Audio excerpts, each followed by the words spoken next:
कानी बहू। किशोरी लाल जी के बेटे राघव की शादी की बात जगह जगह चल रही थी, लेकिन किशोरी लाल जी को कोई लड़की पसंद ही नहीं आती थी। और उसकी एक ही वजह थी, किशोरी लाल जी का लालची होना। उनको लड़की वालों से मोटा दहेज चाहिए था और इसी चक्कर में एक दिन वो एक बहुत पैसे वाले के घर अपने बेटे का रिश्ता लेकर पहुंचे। उस आदमी का नाम था ओम प्रकाश।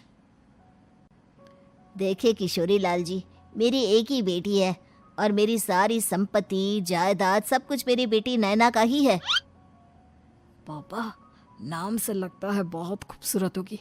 कितना अच्छा नाम है ना, नैना। ओ, वैसे बात तो सही है आपकी। अब इतना पैसा है, जमीन जायदाद है, इकलौती बेटी, आप भी क्या करेंगे? सब कुछ उसे ही देंगे ना। बिल्कुल ठीक पहचाना आपने। बस बेटी की शादी और सारी जायदाद उसके नाम। पापा, बिना देखे हाँ कर दीजिए ना। इतना अच्छा रिश्ता फिर कहाँ मिलेगा? माला माल हो जाएंगे हम। मैं अपनी बेटी को बुलाता हूँ। अरे नहीं नहीं नहीं नहीं, आपकी बेटी का नाम नैना है, सुनकर ही लगता है बहुत सुंदर होगी। रहने दीजिए अंकल, मैं तो आपकी बेटी के नाम से ही इतना खुश हो गया हूँ कि उसे बिना देखे शादी करने को तैयार हूँ। अब तो मैं उसका चेहरा सीधे शादी के बाद ही देखूंगा। और इस तरह राघव नैना का चेहरा नहीं देखता और उससे शादी कर लेता है।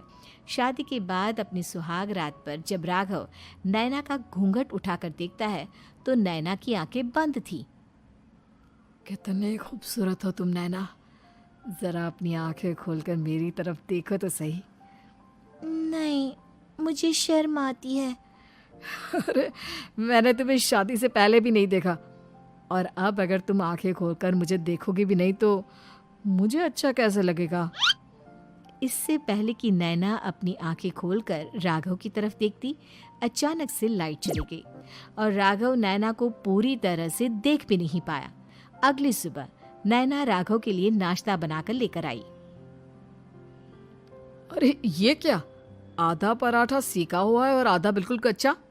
ये तुमने क्या किया नैना? बहू, तुमने क्या आधा पराठा तवे से नीचे लटका कर रखा था, जो आधा सिका है और आधा कच्चा?